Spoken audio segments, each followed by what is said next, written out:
Broke Millennial by Erin Lowry. Introduction. In the summer of 1996, a 7-year-old girl learned one of the most important lessons of her life. And it all started with a Krispy Kreme donut. Her name was Erin, and her mother was hosting a yard sale. As she watched people hand over cash for old exercise tapes, a brilliant idea sparked in her young mind. If grown-ups would buy that, surely they'd buy delicious donuts from two adorable kids. She dreamed of the money she'd make, picturing a brand new Nerf Super Soaker. She pitched the idea to her parents, and her dad agreed to fund the operation. He drove her to Krispy Kreme, where they bought 5 dozen donuts. She and her little sister set up a small picnic table as their storefront and got to work. For hours, they called out to shoppers, neighbors, anyone who would listen, selling donuts for the inflated price of 50 cents apiece. Finally, with the last donut sold, she clutched the fanny pack filled with coins, feeling the weight of her success. The Super Soaker was hers. She imagined she could even buy 2 and become the queen of all water fights. But then, her dad walked over. "Let me see the earnings," he said. She clutched the fanny pack to her chest. He gently took it, poured the coins onto the table, and counted. "You have $30 here," he said. "Yes," she replied proudly. "I'm going to Toys R Us." Her dad smiled a knowing smile. "Well," he began, "it cost me $8 to buy the donuts." He slid $8 in quarters to his side of the table. "Then, you had your sister help you, so you need to pay her." He handed $6 to her 4-year-old sister. "So," he concluded, pushing the remaining pile of quarters toward her, "after expenses, your net profit was $16. She had never felt so cheated in her life. That little girl was Erin Lowry. And that story, that seemingly small moment of childhood heartbreak, became the cornerstone of a financial education that would eventually empower not just her, but millions of young people just like you. Erin Lowry's book, Broke Millennial, Stop Scraping By and Get Your Financial Life Together, isn't just another boring book about money. It's a roadmap. A guide written by someone who understands that money can feel confusing, scary, and something you'd rather just ignore. This book has become a phenomenon because it does something remarkable. It takes the fear out of finance. It turns anxiety into action. Today, we're going to walk through the most powerful lessons from her work. By the end of our time together, I promise you this: you will have a clear, simple, and powerful framework for taking control of your financial life. You won't just learn what to do, you'll understand why you've been feeling the way you do about money, and you'll have the tools to change it, starting today. This isn't about getting rich overnight. It's about something far more valuable: getting your financial life together. Book summary. So, where do we begin this journey? Not with spreadsheets. Not with complex formulas. We begin with a simple but profound question. When you think about money, is it a Tinder date or is it marriage material? In other words, is your paycheck something you just use for a good time and then forget about, a hit it and quit it situation? Or are you building a real, lasting relationship with it? The way you answer that question reveals everything about your financial future. Because understanding money isn't about being a math genius. It's about understanding yourself. The way you handle your finances is driven almost entirely by your mindset, by the stories you tell yourself about money, often without even realizing it. These stories usually come from your childhood. Did your parents argue about money in hushed, tense voices? Or was it a topic that was simply never discussed, as if it were taboo or dirty? Maybe you grew up thinking everything was fine, only to have the rug pulled out from under you when a job was lost or the economy took a downturn.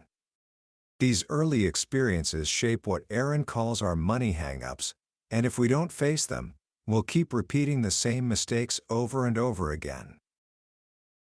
Erin suggests that most of us fall into one of three teams when it comes to our relationship with money and the future. See which one sounds like you. First, there's Team YOLO FOMO. YOLO, you only live once. FOMO, fear of missing out. This is the drinks are on me crowd. The person who sees only $150 left in their bank account but says, heck yeah, I can take that trip. Their social media profiles look amazing, blessed, living the dream, but their bank account is whispering a different story. Broke millennial. The great danger for this team is a future that looks a lot like working until you die. Next is Team Guarded Optimist. This person's theme song is, don't worry, I'll totally be earning six figures by the time I'm 30. They're not saving as much as they'd like, but they tell themselves it's no big deal, because they can always catch up later when they're making bank. Optimism is a wonderful trait, but without a plan, it can be a dangerous delusion. Finally, there's Team Dreaming About Retirement. This is the person who's always thinking about increasing their retirement contribution from 15% to 18%. They might turn down invitations to go out, not because they can't afford it, but because they're terrified of spending money in case something happens later. This mindset is financially wise, but it can come at the cost of living a full life in the present. You can't take the money with you, after all. Recognizing which team you're on is the first step. It's not about judgment, it's about awareness. Because once you know your tendencies, you can start to build a system that works with them, not against them. And that system, that foundation for everything else, is the dreaded B word, the budget. Now, before you tune out, listen to this. A budget isn't a financial prison. It isn't about restriction. A budget is about control. It's about telling your money where to go, instead of wondering where it went. And the good news is, there's no one-size-fits-all approach. You have to find the style that fits your personality. If you're someone who constantly gets surprised by your credit card bill, you might need what Erin calls the cash diet. It's simple. You pay for almost everything in cash. You figure out your monthly income, subtract your fixed bills like rent and student loans, and what's left is your spending money for the month. You take out a set amount of cash each week, and when it's gone, it's gone. There's a psychological power to physically handing over cash that you just don't feel when swiping a card. It forces you to be mindful. Maybe you're more of a data person. You like to know the details. For you, there's the tracking every penny system. For at least a couple of weeks, you write down every single thing you buy. Every coffee, every pack of gum, every subscription. It sounds tedious, but it's one of the most illuminating exercises you can do. One of Erin's friends tried this and was shocked to discover she was spending nearly $20 a week on bottled water. Just by switching to a reusable bottle, she added $80 a month back into her budget. That's the power of tracking. Or, you could try the envelope system. This is where you literally put cash into different envelopes for different categories: rent, groceries, entertainment. Once the entertainment envelope is empty, your fun for the month is done. It's a very visual and disciplined way to manage your spending. Of course, in a digital age, you can do this with multiple bank accounts or budgeting apps that mimic the same principle. The point is to find a system, any system, that gives you a clear picture of your cash flow, what's coming in and what's going out. Because once you have that clarity, you can start making conscious choices. You can start to build. And the first thing you need to build is a safety net. This is your emergency fund. Financial experts talk about this all the time, and for good reason. An emergency fund is your own personal insurance policy against disaster. It's the money that keeps a car breakdown from becoming a financial crisis. It's what lets you walk away from a toxic job without panicking. The classic advice is to have 3 to 6 months of living expenses saved up. But for a young person just starting out, that can feel like being asked to climb Mount Everest. So, Erin offers a more realistic starting point. If you have debt, your first goal is simple: save $1,000. Just $1,000. That small buffer is enough to handle most of life's little curveballs without having to reach for a credit card and dig yourself deeper into a hole. Once you're debt-free, you can work your way up to that 6-month cushion. But how do you save when it feels like every penny is already spoken for? This brings us to one of the most powerful mantras in personal finance: pay yourself first. This means that the very first bill you pay when you get your paycheck isn't to your landlord or your phone company. It's to your future self. Before you spend a dime on anything else, you move a portion of your money into a separate savings account. The secret is to automate it. Set up an automatic transfer from your checking to your savings account for the day after you get paid. Start small. It could be just $10 per paycheck. You'll find that you adapt. You won't even miss it. Then, you can gradually increase the amount. The key is to make saving a habit, not an afterthought. And where should you put this savings? This is where the book pays for itself. So many of us use the same bank our parents did, a big, traditional brick-and-mortar bank. And that bank is probably paying you an interest rate of something like 0.01% on your savings. Let me put that in perspective. If you save $2,000 for a whole year at that rate, you will earn a whopping 20 cents. Meanwhile, the bank is taking your money and loaning it out to other people at much, much higher interest rates. It's a terrible deal for you. The solution? Internet-only banks. Because they don't have the overhead costs of physical branches, they can offer much higher interest rates, often around 1% or more. That same $2,000 would earn you $20 instead of 20 cents. It's a simple switch that can earn you hundreds, even thousands of dollars over time. Just make sure any bank you use is FDIC insured, which means your money is protected up to $250,000 if the bank fails. Now, let's talk about the tool that causes more fear and confusion than almost any other: credit.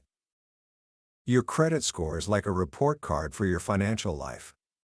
It's a number, usually between 300 and 850, that tells lenders how responsible you are with borrowed money. A high score means you're seen as reliable, and it unlocks better interest rates on everything from car loans to mortgages. A low score can cost you a fortune in extra interest, or even get you denied for an apartment. Your goal should be to join the 700+ club. A score above 700 tells the world you know how to handle your finances. So how is this score calculated? It comes from the information in your credit report, which is a detailed history of how you've used debt. It's based on 5 main factors, but 2 of them are vastly more important than the others. The most important factor, making up 35% of your score, is your payment history. It's simple. Do you pay your bills on time? Every single late payment can damage your score. The second most important factor, at 30%, is something called amounts owed, or your utilization ratio. This is the percentage of your available credit that you're using. Imagine you have a credit card with a $1,000 limit. If you have a balance of $300, your utilization is 30%. The golden rule is to keep your utilization below 30%. Someone who is constantly maxing out their cards looks risky to lenders, even if they pay their bills on time. The other 3 factors are the length of your credit history, your mix of credit types, and any new credit you've applied for. But if you just focus on those first 2, paying on time and keeping your balances low, you'll be well on your way to a fantastic score. This brings us to one of the biggest and most damaging myths in personal finance. You may have heard this from a well-meaning friend or family member: you need to carry a balance on your credit card from month to month to build your credit score. This is 100% unequivocally false. You never need to pay a single penny in interest to build a great credit score. Credit card companies make a fortune from people who only pay the minimum due. The interest rates are incredibly high, often over 20%, and it's how people fall into a debt trap that feels impossible to escape. The first rule of using a credit card is simple and non-negotiable. Pay it off. On time and in full. Every single month. So, how do you build credit if you have none? Maybe you've been rejected for a credit card because you have what's called a thin file, not enough credit history to generate a score. The best place to start is with a secured credit card. With a secured card, you put down a small deposit, usually around $200, and that deposit becomes your credit limit. You use it for one or two small purchases a month, say, your Netflix subscription, and you pay the bill in full. After about 6 months to a year of responsible use, your score will improve, and you'll be able to graduate to a regular, unsecured credit card.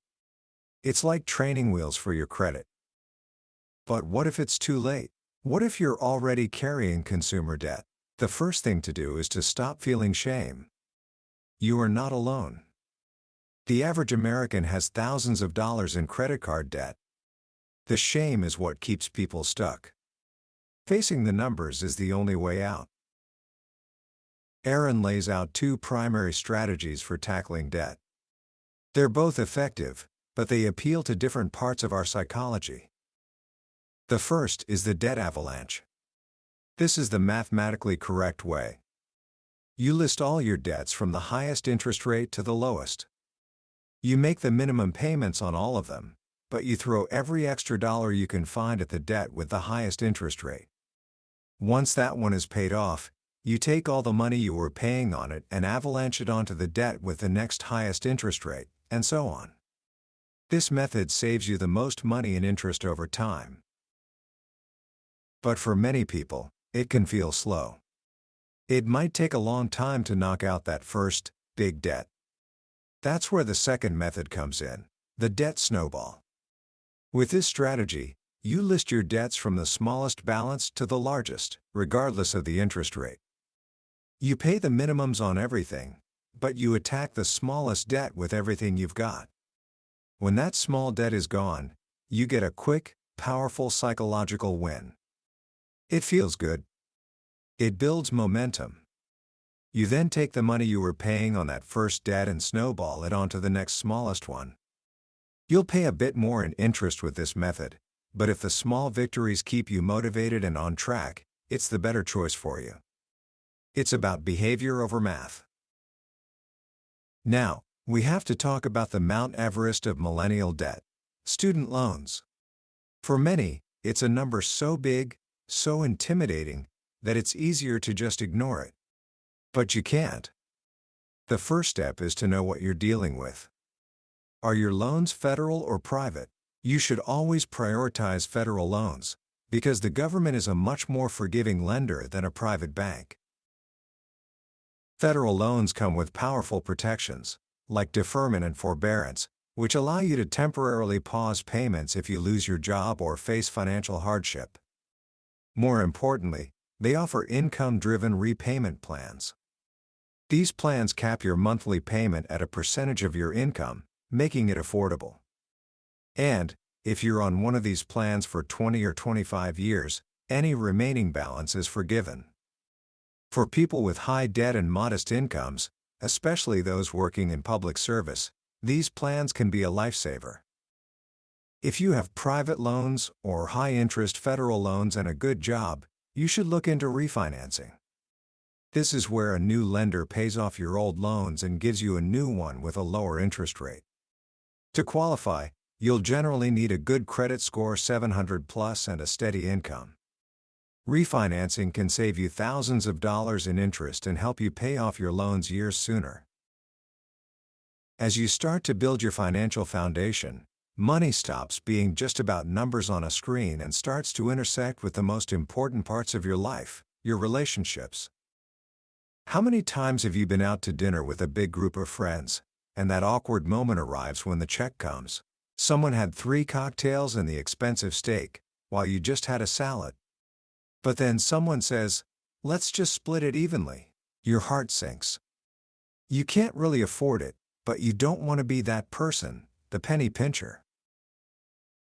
These situations are incredibly stressful, and they can even damage friendships if they're not handled well. The key, Erin says, is honesty. You don't have to announce your salary to the table, but you can be proactive. You can say to a friend beforehand, "Hey, I'd love to go, but I'm on a bit of a budget. Would you mind if we just pay for what we order?" A true friend will care more about spending time with you than about how you split the bill. Or, you can suggest cheaper alternatives. Instead of an expensive brunch, maybe it's coffee and a walk in the park. This honesty becomes even more critical when it comes to a romantic partner. For many young people, the most nerve-wracking number to share isn't how many people you've been with, it's your debt. Erin calls this conversation getting financially naked. It's about being completely transparent about your financial situation, your debts, your savings, your credit score, your goals. It's not a conversation for the first date, but if a relationship is getting serious, it's essential. Trying to hide financial problems, like credit card debt or student loans, is a form of infidelity that can destroy trust just as surely as any other. When you get married, your partner's financial health becomes your own. You need to know what you're getting into, and you both need to be on the same team. Create a judgment-free zone. Everyone makes money mistakes. The goal isn't to blame or shame, but to understand and create a plan together. Will you combine your finances completely? Keep them separate? A mix of both? There's no right answer, but you have to decide what works for you as a couple. Finally, once you have your foundation, your budget, your emergency fund, your credit under control, and your debts on a manageable plan, you can turn your attention to the most powerful wealth-building tool available to you: investing. Many people think investing is like gambling. You pick a stock, hope it goes up, and you either win big or lose everything. Erin argues that if investing feels like gambling, you're doing it wrong. True investing isn't about short-term bets, it's about long-term ownership. When you buy a stock, you're buying a tiny piece of a real company. And here's a secret: if you have a retirement account at work, like a 401k, you're already an investor. You don't need to be an expert to get started. The simplest and most effective strategy for most people is to invest in something called an index fund. An index fund is a basket that holds tiny pieces of hundreds or thousands of different companies. For example, an S&P 500 index fund lets you own a small slice of the 500 largest companies in America. This way, you're not betting on any single company. You're betting on the long-term growth of the economy as a whole. Even Warren Buffett, one of the greatest investors of all time, recommends this strategy for the average person. The most important thing to understand about investing is the magic of compound interest. This is where your interest starts earning its own interest. Let's say you invest $3,000 at age 25. If it grows by an average of 8% per year, by the time you're 60, that single investment could be worth over $44,000 without you ever adding another penny. But if you wait just 10 years and invest that same $3,000 at age 35, it would only grow to about $20,000. That 10-year delay would cost you nearly $24,000. Time is your greatest asset. The earlier you start, even with small amounts, the more powerful the effect of compounding becomes. This is why it's so critical to start saving for retirement as soon as you get your first real job. If your employer offers a 401k match, that's free money. If they agree to match your contributions up to, say, 4% of your salary, you should contribute at least that much to get the full match. Not doing so is like turning down a raise. From a childhood donut stand to the complexities of retirement planning, the journey is long. But the principles remain the same. It's about facing the numbers without fear. It's about creating a plan that works for you. And it's about understanding that financial health isn't about deprivation. It's about creating a life of choice, freedom, and empowerment. Commentary. When you really boil it down, what Erin Lowry has done with Broke Millennial is give a generation permission. Permission to talk about money without shame. Permission to admit we don't know everything. And permission to start small, to make mistakes, and to learn as we go. The most powerful lesson in this book, to me, isn't about a specific budgeting technique or investment strategy. It's the underlying philosophy that financial empowerment begins with a mental shift. It's the realization that money doesn't have to be this big, scary monster under the bed. It's a tool. A tool that, once you understand how to use it, can help you build the life you truly want. The story of the Krispy Kreme donuts is so brilliant because it contains the entire journey in miniature. There's the initial excitement and ambition, the hard work, the thrill of success, and then the harsh but necessary lesson about reality. Revenue is not profit. There are costs. There are responsibilities. Understanding that simple distinction is the beginning of financial literacy. Her father wasn't being cruel, he was being a teacher. He was giving her a blueprint for how the world actually works.